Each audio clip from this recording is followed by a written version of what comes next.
அச்சம் அகற்றியார்கள் சௌந்தரபாண்டியனாரின் சிந்தனையோடு பெருந்தலைவர் ஐயா காமராஜர் அவர்களின் வழியிலும்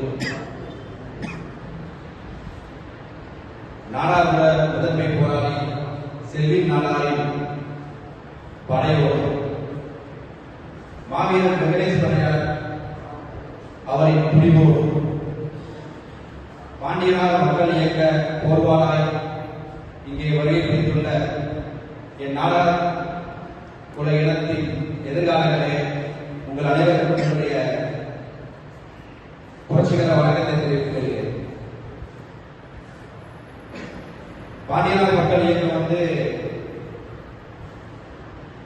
துவங்கப்பட்டு 8 ஆண்டுகள் கடந்திருக்கிறது. 8ஆம் ஆண்டுகள் பயணிச்சிருக்கிறோம். ஆரம்ப காலகட்டத்தில் இந்த இயக்கமானது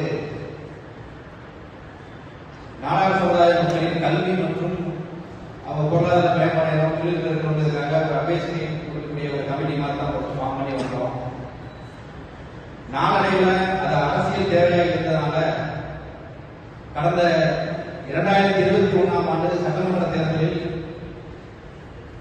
பாண்டியனார் மக்கள் இயக்கம் சார்பாக இந்த பிரச்சாரத்தில் ஈடுபட்டு கிட்டத்தட்ட நம்ம தொகுதியில் இருக்கக்கூடிய 22 கிராமங்களில் வாய்ப்புகளை ஏற்படுத்தி கொடுத்து 10,000க்கும் மேற்பட்ட வாக்குகளை இன்னைக்கு இருக்கக்கூடிய சட்டமன்ற உறுப்பினர்களுக்கு பெற்று தந்து அமமுகவின் தலைவராக இருந்த டிடிவி தினகரன் நட்சத்திர வேட்பாளர்களை தோற்கடிப்பதற்கு உறுதியாக இருந்த ஒரு இயக்கம் தான் இந்த பாண்டியனார் மக்கள் இயக்கம். அதை யாரும் நடத்த முடியாது. ஏதோ சில பேர் நினைச்சுட்டு இருப்பான், சின்ன பையங்க இவங்க என்ன பண்ணிடுவாங்க, 18 வயசுக்கு மேல இருக்கிற எவன் நடத்தாலும் எவன் தலையத்தையும் மாற்ற முடியும். இதுக்கு நீ உனக்கு வாழ பிடிச்சி வெட்ட தெரியணும், ஊர் வேற கூட்டு வர தெரியணும் அவசியமே கிடையாது. இதே கோயிலுக்கு வரலாற்றுல 1500க்கும் மேற்பட்ட சொந்தங்களை சேர்த்து மாவீரர் செல்வி நாடார் அவர்களின் புகழ் வணக்கத்தை செலுத்த ஒரே இயக்கம் பாண்டியனார் மக்கள் இயக்கம் தான்.